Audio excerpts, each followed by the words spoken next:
Es una pena que perdamos nuestra vida adorando lo que realmente no es Dios. Hoy yo quiero hablar de renovar la mentalidad, renovar nuestra mentalidad. Quiero compartir con vosotros o quiero enseñaros algo que creo fundamental, y para eso me voy a ir a la historia del pueblo de Israel. La historia del pueblo de Israel la conocéis, entiendo que de oídas, incluso alguien que está por primera vez en una iglesia evangélica como hoy, supongo que la conocerá, tú sabrás que Israel fue esclavizado en Egipto durante un montón de años, 400 años, y que luego Dios levantó un libertador que era Moisés para sacarlos de Egipto y los llevó durante 40 años por el desierto, dando vueltas por el desierto con la finalidad de llevarlos a una tierra prometida, a una promesa que Dios les había hecho y entregarles la tierra prometida, ¿verdad? ¿Esta historia la conoces? ¿Te suena? ¿Sí te suena? Me alegro. Así por lo menos ya tenemos una base para que puedas entenderlo. Me gustaría que me pudierais comprender todos, lógicamente, y voy a intentar explicarme lo mejor posible. El rescate del pueblo de Dios en Egipto y su plan, el plan de Dios para llevarlos hacia la tierra prometida, yo encuentro que es uno de los, posiblemente, si no el mejor, uno de los mejores símiles posibles de lo que significa una vida cristiana, un cristianismo real. El cristianismo es semejante a ese plan que Dios hizo, que Dios trazó. Ese plan de Dios de sacar y rescatar a su pueblo de la esclavitud en Egipto representa muy bien la vida cristiana. Lo que Dios quiere es rescatarnos del pecado, rescatarnos del mundo y rescatarnos del diablo. Estas son las tres amenazas que quieren conquistar nuestras almas y que quieren impedir que consigamos todo lo que Dios tiene preparado para nosotros. Ahora bien, Dios nos ama profundamente, Dios nos ama poderosamente, de tal manera nos ama Dios que dice que entregó a su Hijo Jesucristo para morir por nuestros pecados, para que todo aquel que en Él cree no se pierda, sino que tenga vida eterna. El plan de Dios es llevarnos a entregarnos sus promesas de salvación y promesas de vida eterna, y no solamente esto, sino promesas de vida abundante. Entonces, el plan de Dios no es solamente que tú y yo seamos libres del pecado, que lo es, libres del diablo, que lo es, y libres del mundo, que lo es también, sino ser cristianos victoriosos y conquistadores de las promesas de Dios para nosotros. Y para que, teniendo esa vida abundante, podamos afectar y contagiársela a los que tenemos cerca, a los que están a nuestro lado, a todos aquellos que Dios nos permite que podamos afectar o influenciar de alguna manera. ¿De acuerdo? Y entonces, en el pueblo que salió de Egipto, me encuentro dos mentalidades. Por eso hablo de renovar la mentalidad. Me encuentro, primeramente, la mentalidad de la gran mayoría, que es una mentalidad que sirve exclusivamente y únicamente para morir en el desierto. Y os quiero describir esta mentalidad con 7 puntos principales. Espero que me tengáis paciencia y que yo sea capaz de expresarlo de forma dinámica para que no os aburra y os canséis de escucharme. De hecho, voy a intentar hacerlo rápido y con claridad. La primera característica de esta mentalidad, que solamente nos sirve para morir en el desierto, claro, primero tengo que aclarar, ¿qué significa morir en el desierto? ¿Qué puede significar para un creyente o para un cristiano o para alguien que entiende que Dios lo ama y que Jesucristo murió por él y que Dios envió a Jesucristo, a su Hijo, al mundo para salvarlo, para darle vida eterna, para darle vida abundante? ¿Qué significa para alguien que acepta eso morir en el desierto? Yo entiendo personalmente que morir en el desierto es dejar que tu vida sea igual que antes de conocer esto. Dejar que tu vida desarrolle, como podía decir mi padre bien, sin pena ni gloria. Seguir siendo hombres y mujeres grises que no brillan y que el Evangelio, que es el poder de Dios, no emerge en sus vidas para ser transformados. Morir en el desierto es simplemente dejarse afectar por lo que nos rodea y sucumbir ante las presiones de todo ello, Para mí eso es morir en el desierto. Entonces, ¿cuál es la mentalidad que nos lleva a morir en el desierto como creyentes? La primera, sin duda, es la falta de fe y desconfianza en Dios. Esto es lo que le pasó a la gran mayoría del pueblo de Israel. A pesar de que presenciaron cómo Dios se movía, fijaros que vieron cómo Dios abrió el Mar Rojo. Y pasaron por el Mar Rojo en seco.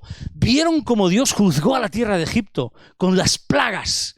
Y vieron todo lo que Dios hizo a su favor. Y sin embargo, aún les faltó fe y desconfiaron de Dios. A pesar de haber presenciado numerosos milagros y haber sido librados de la esclavitud, porque eran esclavos. Allí no había sindicatos, allí no estaba ni comisiones obreras ni UGT. Allí nadie los defendía. Ellos trabajaban de sol a sol. 365 días al año, no había domingos, no había festivos. Ellos eran esclavos y a pesar de haber sido librados de esa esclavitud tan dura, el pueblo israelita demostró y demuestra una falta de fe y desconfianza en la capacidad de Dios para cumplir sus promesas. Ahora yo te voy a decir algo, si Dios te ha prometido algo, la capacidad de Dios para cumplir lo que ha prometido, ¿cómo es? ¿Cómo es? ¿Podrá fallar su capacidad? ¿Podrá ser débil? ¿Podrá ser escasa? ¿Podrá fallar Dios en cumplir lo que le ha prometido? Yo creo que no. Si hay algún fallo, si realmente no conseguimos agarrar eso que Dios nos ha prometido, es por nuestra propia falta de fe y por nuestra propia incredulidad y falta de confianza. Esta desconfianza se manifiesta en ellos, ¿en qué? Pues en quejas, en rebeliones, en expresiones de pesimismo durante todo el año, durante todo el transcurso del viaje hasta la tierra prometida. Esa sería la primera característica de esa mentalidad. La segunda es la resistencia al cambio unida al temor a lo desconocido. ¿Te gustan los cambios? Supongo que no, porque cuando uno está cómodo como está, que le cambien las cosas, la verdad es que se hace complicado, ¿no? Yo me acuerdo cuando yo trabajaba en la empresa que trabajaba en Bimbo de mecánico de mantenimiento, cada vez que había algún Kaizen o alguna movida de mejora continua, que había algún cambio de esos, venían gente de fuera e intentaba trastornar todo lo que ya teníamos establecido. Era una movida que, claro, nos sacudía la comodidad. Sinceramente, a mí eso no me gustaba. A mí eso no me gustaba para nada y la gran mayoría de nosotros nos resistíamos al cambio y casi siempre hacíamos lo posible para que eso fracasara. lo que es una pena porque, claro, así íbamos y seguíamos siempre igual. Pues el pueblo de Israel le daba lo mismo, pensaba lo mismo, tenía resistencia al cambio, temor a lo desconocido. A pesar de la promesa de una tierra fértil, de una vida mejor, Dios te está diciendo, tengo una vida abundante para ti. Tengo una vida mejor que lo que tú tienes ahora. Pero a pesar de que Dios nos promete algo mucho mejor, tenemos resistencia a cambiar, porque lo que tenemos ahora nos parece bien, porque tenemos cierta comodidad, cierto estatus y ya conocemos el lugar donde nos movemos. Algunos israelitas temían lo desconocido de la tierra de Canaán. La resistencia al cambio y el miedo a enfrentar nuevos desafíos contribuyeron a su decisión de no avanzar. La tercera característica de esa mentalidad para morir en el desierto es la nostalgia por la comodidad pasada. Demasiadas veces y en momentos de dificultad en el desierto, el pueblo israelita mostró nostalgia por su vida en Egipto. ¿Os acordáis que se acordaban? Decían, ¡ay, quién nos diera que comer! Nos acordamos de los pepinos, de los puerros, de los melones, de los ajos que comíamos en Egipto y lo echaban de menos. Tenían nostalgia y eso no se acordaban de que eso les costaba vivir esclavizados de sol a sol. Sin embargo, tenían nostalgia de lo que les reportaba o les daba cierta comodidad. A pesar de ser esclavizados, se acordaban de eso. La comodidad relativa del pasado a veces parecía preferible a enfrentar las incertidumbres del futuro. Esta sería la tercera característica. Voy rapidito porque quiero ir al punto de lo que es de lo que necesitamos, cómo necesitamos renovar la mentalidad. Y necesitamos dejar estas características de nuestra mentalidad, y me incluyo, porque demasiadas veces yo tengo también esta mentalidad para morir en el desierto, y renovar mi mentalidad, renovar mis pensamientos. La cuarta es las quejas y el descontento constante. ¿Habéis conocido a alguien que continuamente se queja de todo? Es tremendamente insoportable vivir con una persona así. Y aguantarla y tenerla cerca, ¿eh? O sea, si habéis coincidido con alguien que de todo se queja, es que la comida, es que no sé qué, es que la hora, es que fíjate... Sí. Tremendamente insoportable y difícil vivir con alguien así, ¿verdad? Pues las quejas y el descontento constante era algo que caracterizaba a la gran mayoría del pueblo de Israel. A lo largo de toda su travesía en el desierto se quejaban frecuentemente de todo, ya sea por la falta de comida, ya sea por la falta de agua, ya sea porque las condiciones en general son malas, porque si sale el sol, porque hace calor, porque si no sale el sol, porque hace frío, porque si llueve, porque llueve y nos mojamos, porque si no llueve está todo seco. Se quejan por todo. Pues les pasó lo mismo. Esta actitud constante de queja evidencia falta de gratitud y enfoque en las dificultades en lugar de las bendiciones. La queja constante evidencia que nos fijamos solamente en eso que está mal e ignoramos y pasamos por alto todo lo que sí que está bien. ¡Ay, es que comida! Pero es que si no tuviéramos para comer, sería peor, ¿no? ¿Qué pasa? ¿Que no te gusta el otro día nos hizo Librada un puré de verduras con acelgas? ¡Qué rico que estaba! ¡Qué rico que estaba! Y allí estábamos todos, yo y mis hijos y yo, iba a decir yo y mis hijos, que el burro delante para que no se espante, dándole gracias por ese puré. ¿Te acuerdas, cariño? La quinta característica es la falta de obediencia y adhesión o adherencia a la palabra de Dios. A pesar de que habían recibido la palabra de Dios, a pesar de que habían recibido la ley de Moisés, a pesar de que eran un pueblo escogido para tener instrucciones divinas, el pueblo mostraba continuamente falta de obediencia. Falta de obediencia. Pasaban por alto lo que Dios les había dicho. Incidentes, por ejemplo, como el becerro de oro. Habían recibido la ley y hicieron un becerro de oro para idolatrarlo, porque Moisés tardaba mucho en bajar. Todo eso refleja esa tendencia de apartarse de lo que Dios ha dicho, de las instrucciones divinas. Se les olvidaba la palabra de Dios, pero es que pienso en esto y yo mismo digo, qué fácil es hacerlo. Qué fácil me pasa a mí olvidarme de lo que Dios dice. Qué fácil me sucede olvidarme y dejar de lado todo lo que Dios me ha enseñado y todo lo que yo he aprendido. Incluso lo que yo muchas veces enseño y comparto, qué fácil se me olvida también. Sexto punto, la impaciencia, lógicamente, que es la falta de paciencia. Esa falta de paciencia, esa impaciencia que caracterizó a menudo las acciones del pueblo. Señor, dame paciencia, pero dámela ya, porque no me puedo esperar a que me la des. Es típico, además es típico en nosotros, lamentablemente, pero caracterizó también las acciones del pueblo.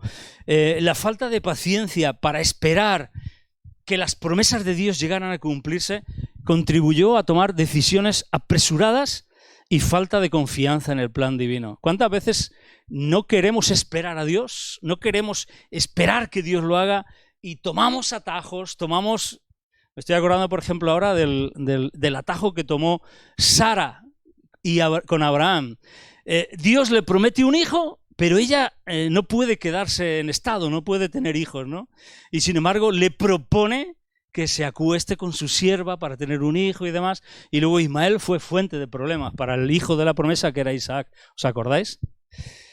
Y séptima y última es el olvido de las intervenciones divinas pasadas. Qué pronto nos olvidamos de todo lo que Dios nos ha hecho, de todo lo que Dios ha hecho a nuestro favor. A pesar de que hemos experimentado milagros, y ellos experimentaron el milagro de la liberación de Egipto, las plagas que vivieron, y a ellos no los tocaron, sino que afectaron solamente a los egipcios, y el cruce del Mar Rojo, y la provisión del maná. Tenían maná todos los días, de forma milagrosa. Hasta se cansaron del maná. Efectivamente, dijeron, bueno, tanto maná. El pueblo israelita muy a menudo olvidaba rápidamente cómo Dios intervenía milagrosamente, poderosamente a su favor cuando enfrentaban nuevos desafíos. Me estoy acordando ahora, por ejemplo, de algo que mi padre sí que hacía siempre. Él siempre se acordaba de todo lo que Dios había hecho con él. Y me acuerdo que nos lo recordaba cuando venía a comer los domingos a casa, siempre nos lo contaba. ¿Cómo no voy a creer yo en Dios si Dios es el que me libró a mí del tabaco? Si Dios es el que me sanó a mí de una fístula, si Dios es el que... y él no se olvidaba. El Salmo 103 dice, bendice alma mía al Señor y no te olvides de ninguno de sus beneficios. No te olvides, porque recordar lo que Dios ha hecho es bueno. Él decía, si yo no podía dejar de fumar, yo siendo yo un niño, teniendo yo 12, 13 años, yo aprovechaba en las vacaciones de verano para irme con él en el camión. Él fue camionero toda su vida y hacía muchos viajes a Huelva normalmente. Y me iba con él, me gustaba irme con él de viaje y bueno, lo acompañaba en el camión simplemente, yo no hacía nada, ¿no?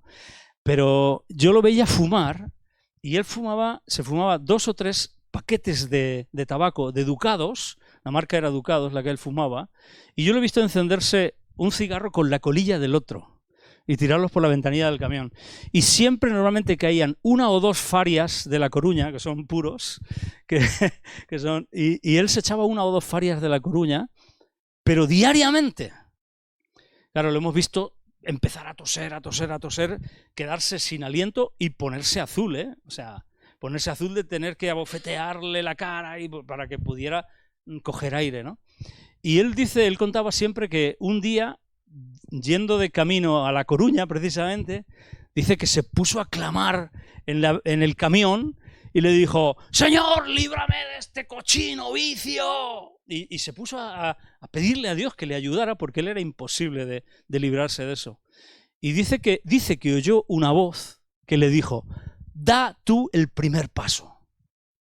Y él entendió que era Dios que le hablaba y bajó la ventanilla y tiró el paquete de tabaco y el mechero por la ventanilla. A raíz de ese día y de ese momento, él no se puso un cigarro más en su boca. Fue librado por Dios. Y a él nunca se le olvidaba. Qué interesante, qué bueno es que no se nos olvide lo que Dios ha hecho por nosotros. ¿Qué ha hecho Dios por ti? Por mí ha hecho muchas cosas importantes. Que Dios me dé la capacidad de no olvidar todo lo que le ha hecho por mí. Pero esta es la mentalidad para morir en el desierto. Pero yo me quiero enfocar en que tú y yo entiendo que necesitamos renovar nuestra mentalidad, renovar nuestra manera de pensar. Lo dice en Romanos capítulo 12, que vamos a leer. Romanos capítulo 12, versículo, para que no digáis que me lo estoy inventando todo. Romanos capítulo 12, versículos 1 y 2. Fijaros lo que dice. Así que, hermanos, os ruego por las misericordias de Dios que presentéis vuestros cuerpos en sacrificio vivo, santo, agradable a Dios, que es vuestro culto racional. Y dice, no os conforméis, versículo 2, a este siglo. No penséis como piensa la mayoría de la gente, sino transformaos mediante la renovación de vuestro entendimiento. Porque si cambiamos nuestra mentalidad, si cambiamos nuestra manera de pensar, podemos cambiar toda nuestra vida. Nuestros pensamientos dirigen nuestra conducta, nuestra manera de vivir. Entonces, por eso necesitamos cambiar nuestra manera de pensar. No os conforméis a este siglo, sino transformaos. Es decir, aquello que nos puede cambiar nuestra vida no es intentar hacer cosas mejores. Aquello que puede cambiar nuestras vidas es, aquello que nos puede transformar es la renovación de nuestro entendimiento. Pero una mentalidad que nos va a llevar ¿a qué? A poder comprobar una renovación de nuestra mentalidad con el enfoque correcto en cómo es la voluntad de Dios para nosotros.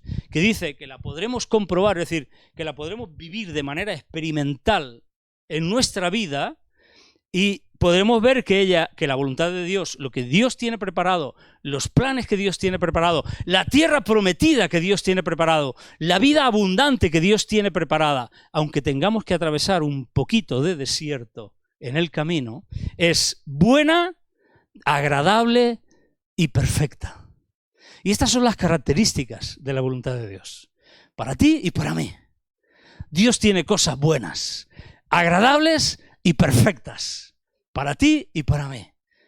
Y para eso necesitamos cambiar la mentalidad, cambiar la manera de pensar, dejar de pensar como piensa el mundo. Mira, lo mejor para mí ahora, la comodidad, mira, y si disfruto, y si no sé qué, y cuanto más dinero mejor, y si mi vida... Es que no quiero salirme del guión, ¿no? Pero, y si hay que echar una cana al aire, pues una cana al aire. Y si me emborracho, y si no sé qué, disfrutemos, vivamos. ¡No! Mentalidad. Cambiar nuestra manera de pensar, ajustándola para conocer la voluntad de Dios, para poder vivirla y experimentarla.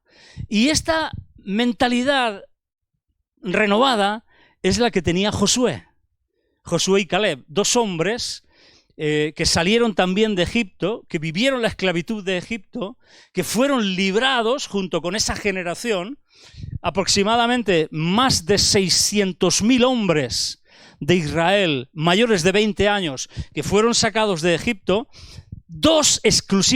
solo dos de ellos, con una mentalidad renovada, Josué y Caleb. Y me cautiva la personalidad de Josué. ¿Cómo es posible que Josué sobreviviera y venciera una mentalidad de morir en el desierto? ¿Cómo pudo renovar su mente? ¿Cómo pudo mantener su vitalidad después de atravesar el desierto y después de la muerte de Moisés? ¿Cuál es, y esta es la pregunta que me hago y es la que quiero intentar responderme y responderos a vosotros, cuál es la mentalidad de los vencedores y de los conquistadores? ¿Cuál es la mentalidad de la gente, de los creyentes, de los cristianos que salen de Egipto, atraviesan el desierto y llegan a la tierra prometida y viven una vida de abundancia, una vida de victoria y viven y conquistan las promesas que Dios tiene para ellos? ¿Cómo conseguir una mentalidad de conquistador? Y ahora, si me dais un poquito de tiempo, sí que quiero desarrollar 7 características que nos llevan a conseguir una mentalidad de conquistador. Voy a ir rapidito también, no me quiero enrollar demasiado, pero creo que son importantísimas para este año 2024, que renovemos nuestra manera de pensar, que cambiemos. ¿No os habéis cansado de estar siempre igual? ¿Es Rubén? ¿Elsa? ¿Sandra? Kevin, ¿tú te has cansado? ¿Y tú, cariño? La verdad que sí. Josías, Samuel, ¿os habéis cansado de estar siempre igual? ¿Vosotros? Conmigo, Isabela. ¿Os habéis cansado? ¿No? ¿O estáis a gusto?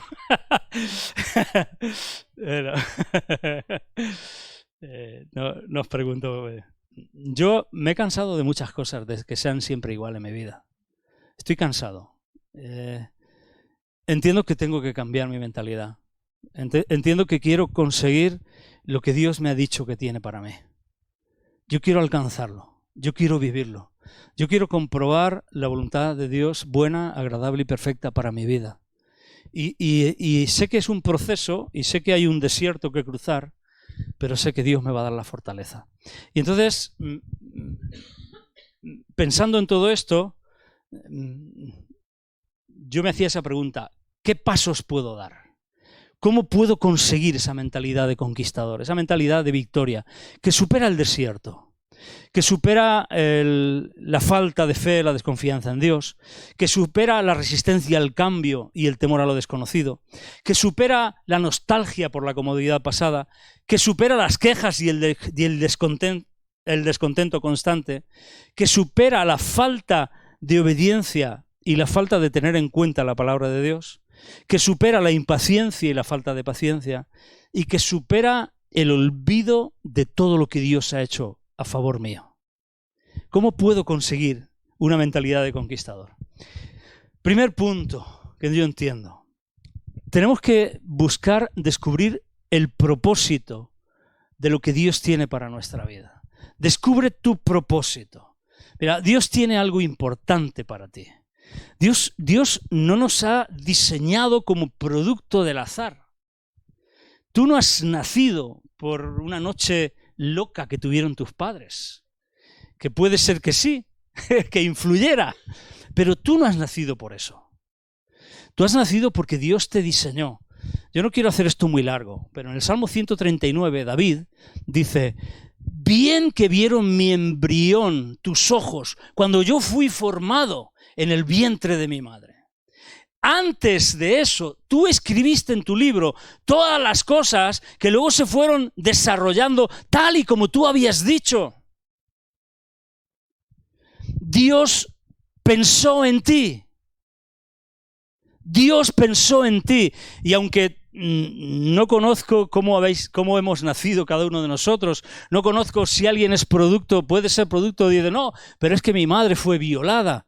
No, pero es que mi madre tuvo un problema, fue un abuso.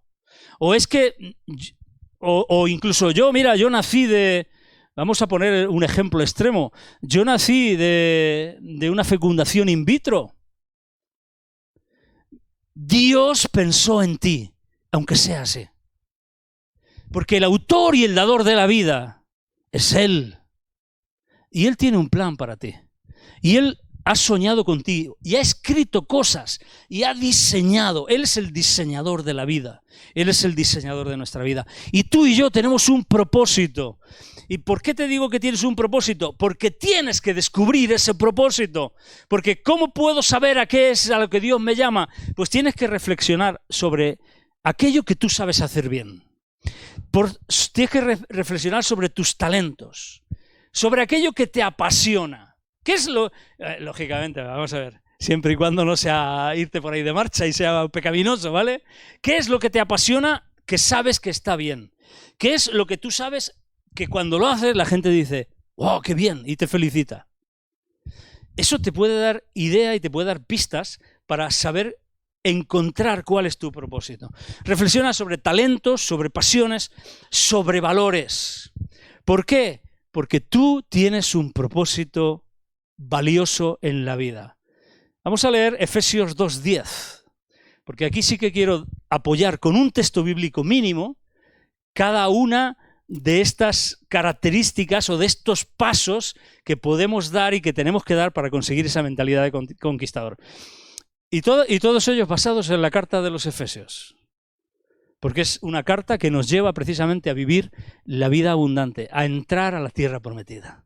Efesios 2:10 dice: porque somos hechura suya, creados en Cristo Jesús para buenas obras. ¿Qué significa esto? Lo que estoy diciendo, que tú no has sido creado producto del azar. Que tú no has nacido porque tus padres se pusieron de acuerdo, que tú no has nacido como oí hace poco, tú no eres un susto. Mamá, ¿y yo por qué nací? Dice, tu hijo mío eres un susto. Un susto que nos dio la vida. Fue un descuido y mira, viniste y ya no te íbamos a matar. Somos hechura suya. Es decir, es Dios el que nos ha creado. No ha sido un descuido, no ha sido... Creados en Cristo Jesús para buenas obras. Es decir, que Dios preparó un plan. Creados para buenas obras significa que hay algo que tienes que hacer, que Dios pensó que tú podías hacer algo. Y que además Él sabía que tú lo ibas a hacer bien. Creados en Cristo Jesús para buenas obras, las cuales Dios preparó de antemano, porque lógicamente Él sabía que tú tenías que nacer, que tú nacerías donde has nacido, que tú nacerías de los padres que has nacido, que tú vivirías en el lugar donde estás viviendo, y Dios lo sabía. Que Dios preparó de antemano, ¿para qué? Para que anduviésemos en ellas. Y si Dios las preparó para que tú y yo andemos en ellas, ¿qué estamos haciendo tú y yo sin andar en ellas? Estamos haciendo el tonto, perdóname que te lo diga así, estamos haciendo el ganso. ¿Qué hacía Adán cuando Eva estaba allí con el diablo trapicheando? Pues Adán estaba haciendo el ganso, estaba haciendo el Adán, dando vueltas por allí. Segundo, creo que el segundo es muy importante. Tenemos que cultivar la resiliencia. Resiliencia es una palabra extraña, es una palabra rara, que en la etimología de la palabra significa rebotar. Básicamente, resiliencia se refiere a la capacidad de una persona, lo voy a leer porque es una definición larga. Resiliencia se refiere a la capacidad de una persona para afrontar, superar y adaptarse positivamente a situaciones difíciles, adversas o traumas. Es la capacidad de recuperarse emocional y mentalmente de eventos estresantes, manteniendo un funcionamiento saludable a pesar de las circunstancias desafiantes. La resiliencia implica no solo la capacidad de resistir la presión y la adversidad, sino también de aprender y crecer a partir de esas experiencias.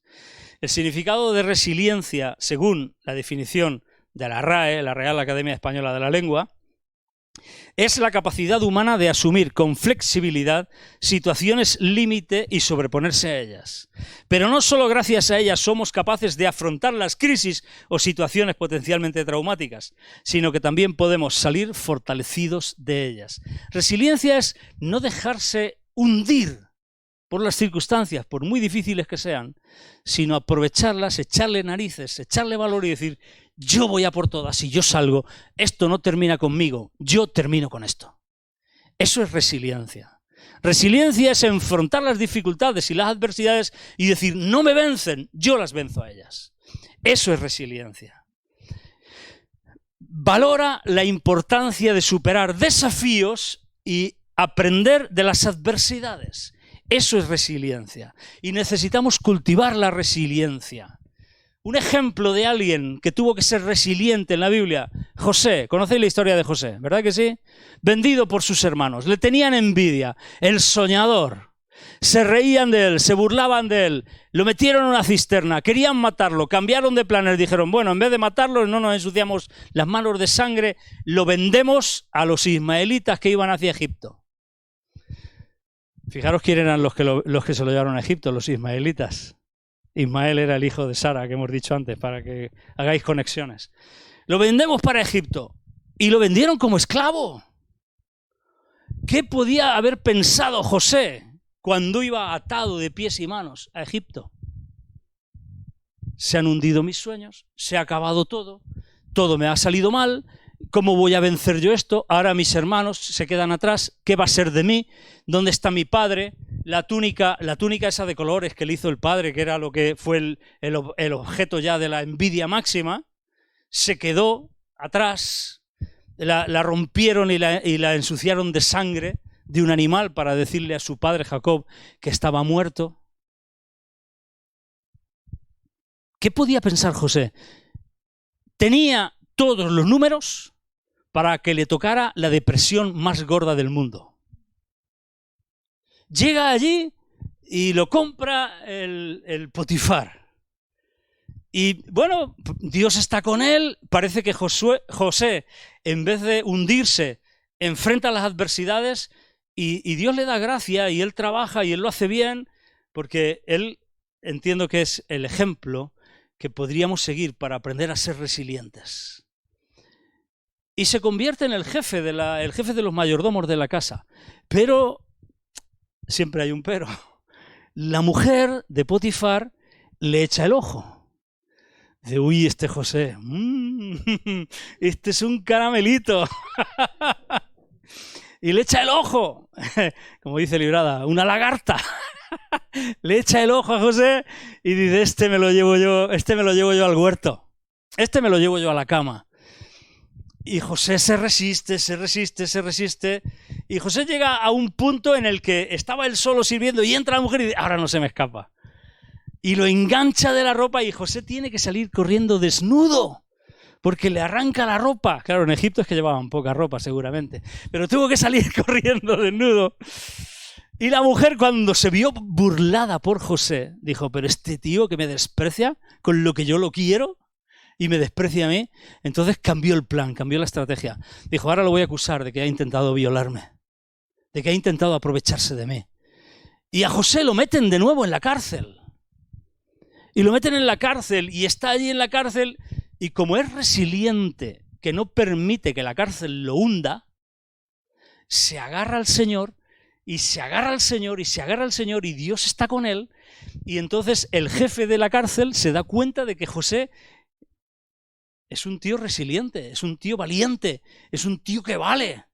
Y dice, pues vas a ser el jefe de la cárcel, vas a cuidar de la cárcel. Y empieza a cuidar de todo. Y meten al copero y al panadero, sabéis la historia, ¿no? Y tienen un sueño. Y José, en vez de estar hundido, deprimido, en vez de estar amargado, en vez de estar hecho polvo en la cárcel, usa sus talentos, descubrió su propósito, sabía que Dios podía usarlo. Y que Dios quería usarlo de forma maravillosa. Y iba persiguiendo eso.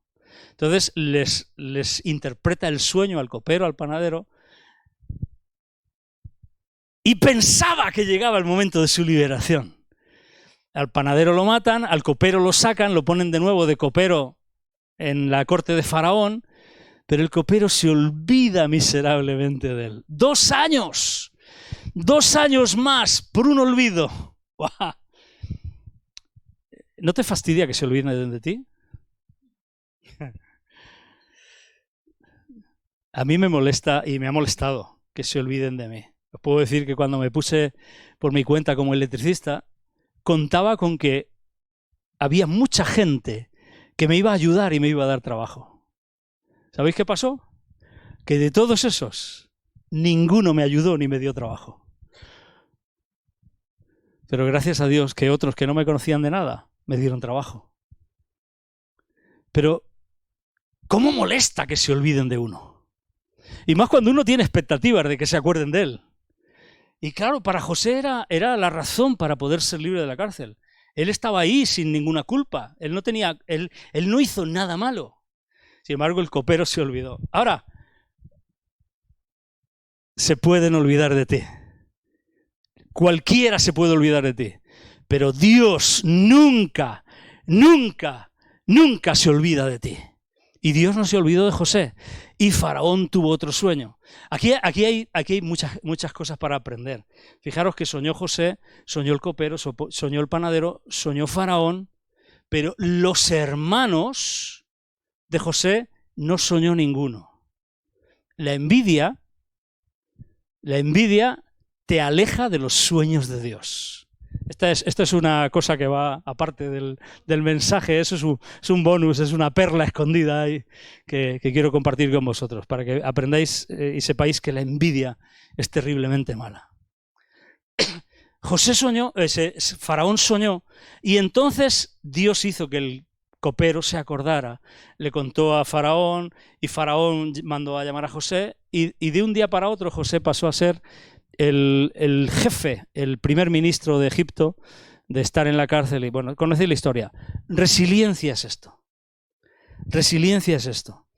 La resiliencia implica reestructurar nuestros recursos psicológicos en función de las nuevas circunstancias. ¿Todo cambia? Es igual. Pues yo me adapto a los cambios. Y de nuestras necesidades. ¿Mis necesidades cambian? Yo me adapto a mis necesidades. De esta manera, las personas resilientes no son solo capaces de sobreponerse a las adversidades que les ha tocado vivir, sino que van un paso más allá y utilizan esas circunstancias, esas situaciones, para crecer y desarrollar al máximo su potencial.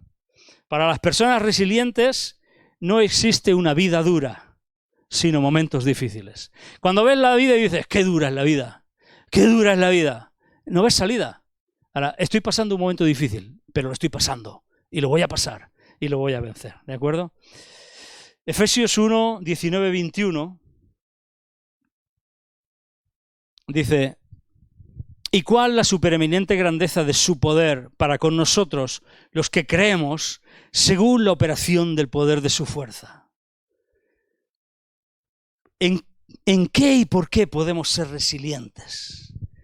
Porque tenemos que aprender, aquí Pablo estaba diciendo que él oraba para que conociéramos la supereminente grandeza de su poder para con nosotros, para contigo y conmigo, los que creemos, según la operación del poder de su fuerza, que es la misma la cual, versículo 20, operó en Cristo, resucitándole de los muertos. Es decir, el poder que Dios pone a nuestra disposición es el mismo poder que operó en Cristo para resucitarle de los muertos.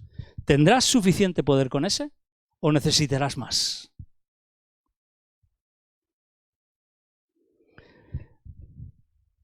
La cual operó en Cristo resucitando de los muertos y sentándole a su diestra en los lugares celestiales, sobre todo principado y autoridad y poder y señorío, y sobre todo nombre que se nombra no solo en este siglo, sino también en el venidero. O sea, ese poder es el que Dios pone a tu disposición.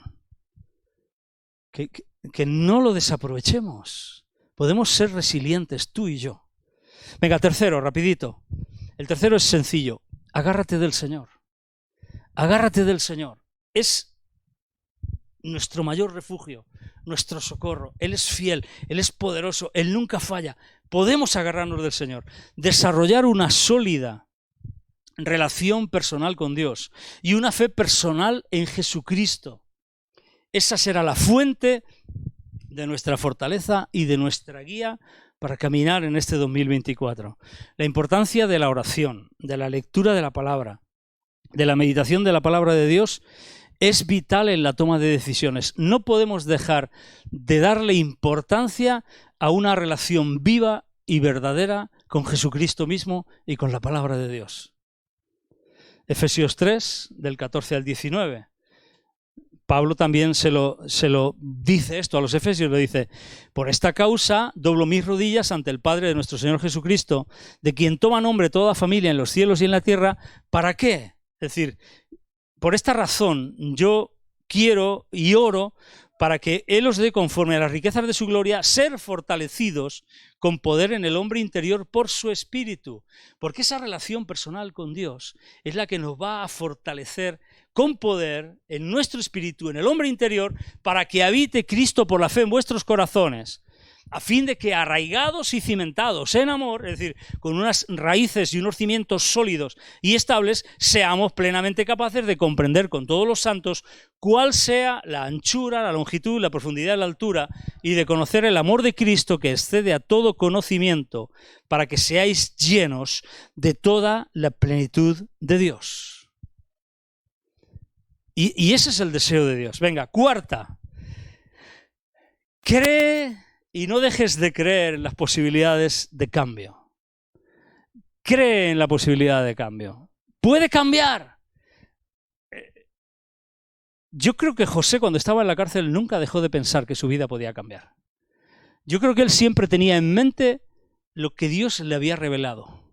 Yo creo que José siempre se acordaba de lo que él había visto en sus sueños. Cree en la posibilidad de cambio. Mira, a través del esfuerzo, de la determinación y con la ayuda de Dios, las circunstancias, sean las que sean, pueden cambiar. Pueden cambiar. Puede ser que estés atravesando situaciones difíciles, puede ser que estemos en un momento malo, puede ser que las cosas no nos salgan como queremos, pero esfuerzo, determinación y la ayuda de Dios, y puede cambiar. Y será cambiado en el nombre de Jesús. El mismo Efesios 3, el siguiente versículo, el 20, dice: y aquel que es poderoso para hacer todas las cosas. Fijaros qué interesante, ¿eh? Aquel que es poderoso, y se está refiriendo a Dios, para hacer todas las cosas. Y todas las cosas incluye todas las cosas. Mucho más abundantemente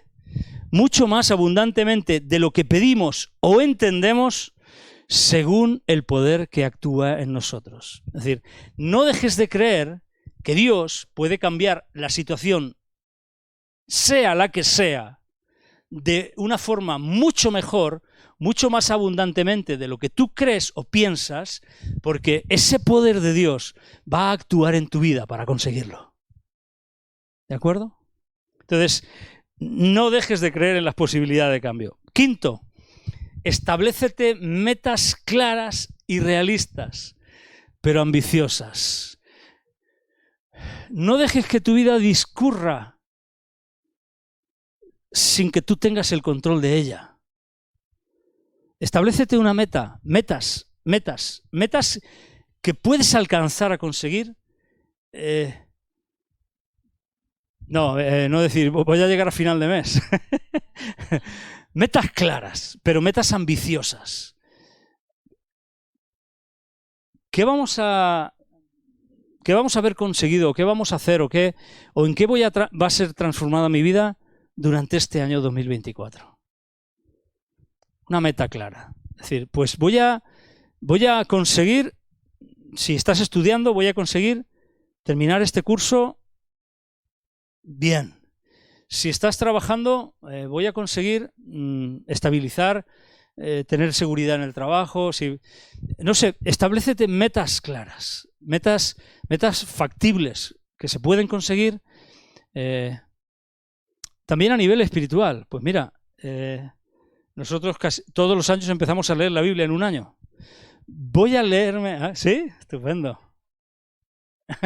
Pues me la apunto para este año. Voy a leer la Biblia entera en un año. Son 4 capítulos al día. Con 4 capítulos al día, 10 minutos leyendo, 15 minutos leyendo máximo, y te lees la Biblia completa en un año. Voy a leerme la palabra de Dios. Voy a dedicar todos los días 15 minutos a estar a solas con Dios, a tener un tiempo de oración con Dios. Metas claras, realistas, pero ambiciosas. Y, lógicamente, traza un plan de acción, paso a paso. Esto es importante para alcanzarlas. Márcate los pasos que tienes que dar, porque no las vas a conseguir desde aquí, no vas a saltar directamente a la meta. Hay un camino y hay unos pasos que dar. Márcate esos pasos. Efesios 5, 16 al 18 dice: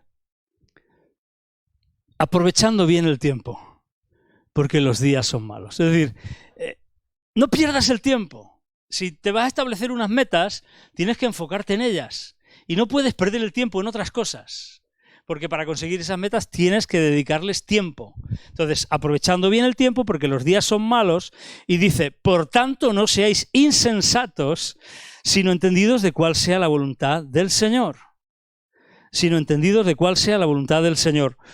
Y dice, no os embriaguéis con vino, en lo cual hay disolución. Es decir, si te emborrachas, no vas a ser capaz de controlar lo que vas a hacer.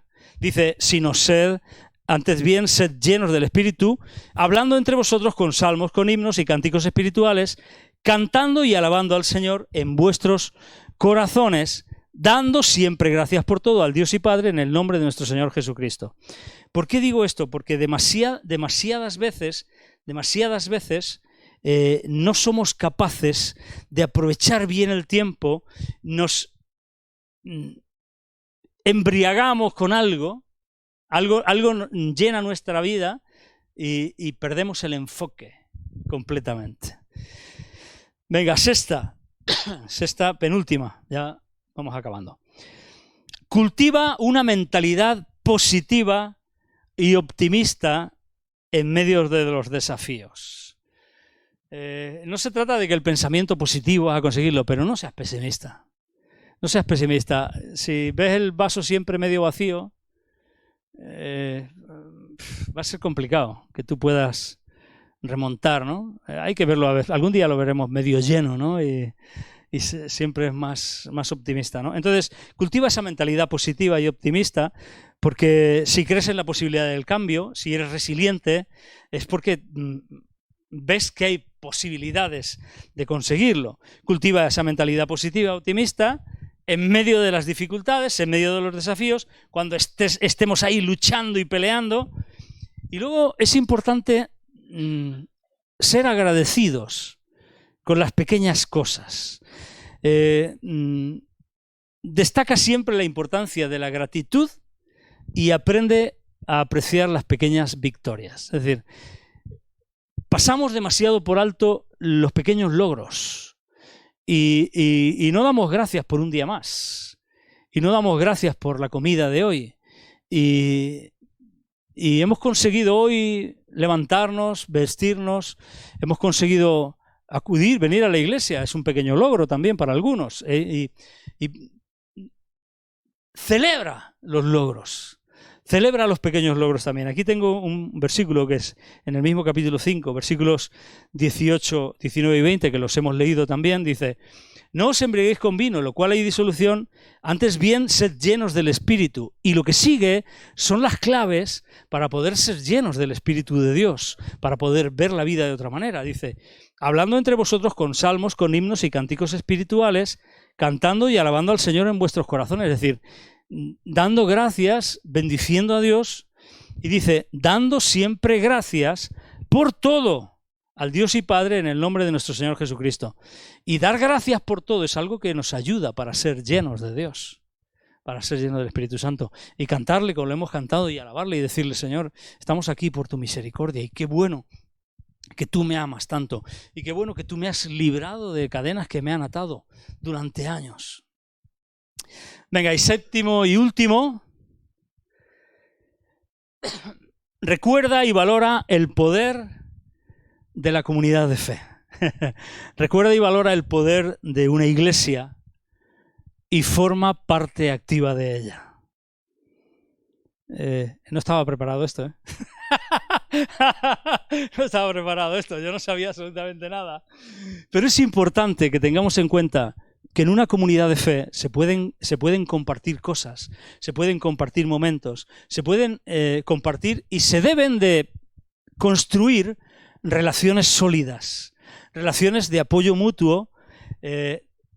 Trabajemos y colaboremos hacia objetivos compartidos, porque cuando nos enfocamos juntos siempre tenemos más ánimo.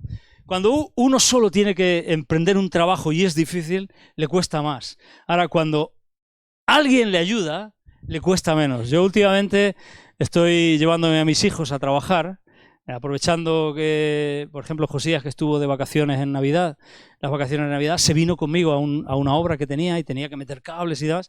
Y la verdad es que ha sido fantástica su ayuda. Se vino, me ayudó, además el tío es trabajador, es servicial, además está fuerte, carga con los rollos de cable mejor que yo, y se vino y me ayudó, y qué bueno es que pudimos compartir ese trabajo. Qué bueno, José, ahí como te exprimí yo. Pero colaboró, era un objetivo que tuvimos que compartir, ¿no? Y lo hicimos juntos y me ayudó, y la verdad que es fantástico. Recuerda y valora el poder de la iglesia, de la comunidad de fe, y forma parte activa de ella. En este 2024 tenemos que renovar nuestra mentalidad y tenemos que ver la iglesia como algo importante para nuestra vida. Es algo muy importante. Mira, es el sueño de Dios, es el deseo de Dios, es la escogida de Dios. Él quiere que formemos parte. Es una familia, es un rebaño, es un edificio. El plan de Dios pasa por estar y ser parte de una iglesia. Participa, construye relaciones sólidas y de apoyo mutuo. Trabaja y colabora hacia objetivos compartidos. Efesios 2:21. Son los dos textos con los que termino, Efesios 2:21 y 4:16. El 2:21 dice, si queremos leer el 20, edificado sobre el fundamento de los apóstoles y profetas, siendo la principal piedra del ángulo Jesucristo mismo, dice, en quien todo el edificio bien coordinado va creciendo para ser un templo santo en el Señor. Y Efesios 4:16, último texto de esta mañana, de quien todo el cuerpo, que es otro de los símiles de la iglesia, de quien todo el cuerpo, bien concertado y unido entre sí, por todas las coyunturas que se ayudan mutuamente, según la actividad propia de cada miembro, recibe su crecimiento para ir edificándose en amor. Recibe su crecimiento para ir edificándose en amor. ¿Estamos dispuestos para renovar nuestra manera de pensar en este 2024? ¿Vamos a seguir pensando igual que siempre? No, vamos a dejar de pensar como siempre. Vamos a cambiar nuestra manera de pensar, porque cambiando nuestra manera de pensar vamos a cambiar nuestra conducta y vamos a cambiar nuestra vida. Y nos vamos a transformar a la imagen de Dios cada vez más y vamos a ser transformados para comprobar que la voluntad de Dios para mi vida, para tu vida, para nuestra vida es buena, agradable y perfecta. Vamos a dejar esa mentalidad de morir en el desierto que hemos tenido y que demasiadas veces hemos mantenido y sostenido en nuestra vida. Vamos a dejar la falta de fe y la desconfianza en Dios. Vamos a dejar la resistencia al cambio y el temor a lo desconocido. Vamos a dejar la nostalgia por las comodidades pasadas. Vamos a dejar sobre todo las quejas y los descontentos continuos y constantes. Por favor, no más quejas. Vamos a dejar la falta de obediencia y de adherencia a la palabra de Dios. Nos vamos a apegar a la palabra de Dios. Vamos a dejar la impaciencia y vamos a dejar de olvidarnos por lo que Dios ha hecho. Y vamos a descubrir el propósito que Dios tiene para nuestra vida. Vamos a ser resilientes, como José. Como Daniel también lo tenía apuntado. Imaginaros Daniel. Lo de Daniel es muy fuerte. A Daniel se lo llevaron a Babilonia. A Daniel lo raptaron, lo secuestraron, lo exiliaron forzosamente de su tierra, pero se lo llevaron a Babilonia. Y una de las cosas que no dice la Biblia, pero que sí que le hicieron, es que lo castraron. Es que perdió la posibilidad de tener un futuro. Es que lo metieron en una corte que podía haber sido completamente diferente su vida, que podía haber estado hecho polvo. Y sin embargo, él 3 veces al día seguía orando y buscando a Dios. Él fue resiliente. Él metió el evangelio en la corte de Babilonia. Es que fue tremendo. Es que los magos de Oriente, de los que hablamos la semana pasada, fueron instruidos por Daniel. ¿Por qué entendieron ellos que esa estrella indicaba al rey de los judíos? Porque Daniel los influyó y los instruyó en las escrituras y en las profecías y en la palabra profética de Dios. Vamos a cultivar la resiliencia. Nos vamos a agarrar al Señor con todas nuestras fuerzas. Vamos a creer en las posibilidades de cambio. Vamos a establecer metas claras. Vamos a ir a por ellas. Vamos a caminar paso a paso. Vamos a trazar planes que nos lleven a ellas. Vamos a cultivar una mentalidad positiva. Vamos a dejar de ser pesimistas y vamos a darle máxima importancia a la gente de Dios, a la comunidad de fe, a la iglesia. Y vamos a involucrarnos de lleno en ella. Y vamos a servir a Dios junto con nuestros hermanos. Vamos a renovar nuestra mentalidad en este 2024. Os animo para que renovemos esa mentalidad. ¿Os parece? Oramos, le pedimos ayuda al Señor. Padre Celestial, te damos muchas gracias, de verdad, sí.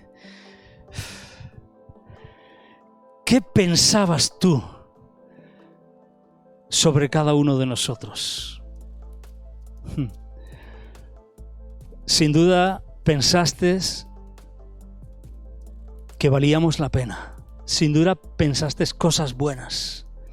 Sin duda pensaste que merecíamos la sangre de tu Hijo Jesús. Sin duda pensaste que éramos de provecho. Sin duda pensaste que podríamos ser importantes, que podríamos ser usados por ti. Sin duda has pensado bien acerca de cada uno de nosotros. Señor, no nos importa que otros hayan pensado mal. En esta mañana, en este 2024, queremos ser capaces y te pedimos ayuda para que sea renovada nuestra mentalidad, nuestra manera de pensar. Señor, queremos comprobar en nuestras vidas, en nuestra existencia, en nuestro día a día, en nuestra rutina diaria, tu buena voluntad agradable y perfecta sobre cada uno de nosotros. Te damos gracias por tu palabra, te damos gracias porque este es tu deseo, porque es tu plan, porque tú quieres llevarnos hacia adelante, Señor, porque tú en este año nos vas a hacer resilientes, nos vas a hacer fuertes, vamos a fortalecernos, Señor, porque queremos dar estos pasos de fe, queremos renovar nuestra mentalidad para que nuestra conducta sea cambiada y para que nuestra vida sea transformada. Te pedimos tu ayuda, te pedimos tu ayuda. En el nombre de Jesucristo. Amén, amén y amén. Muy bien, pues De verdad que os deseo lo mejor en este 2024. Que Dios os bendiga.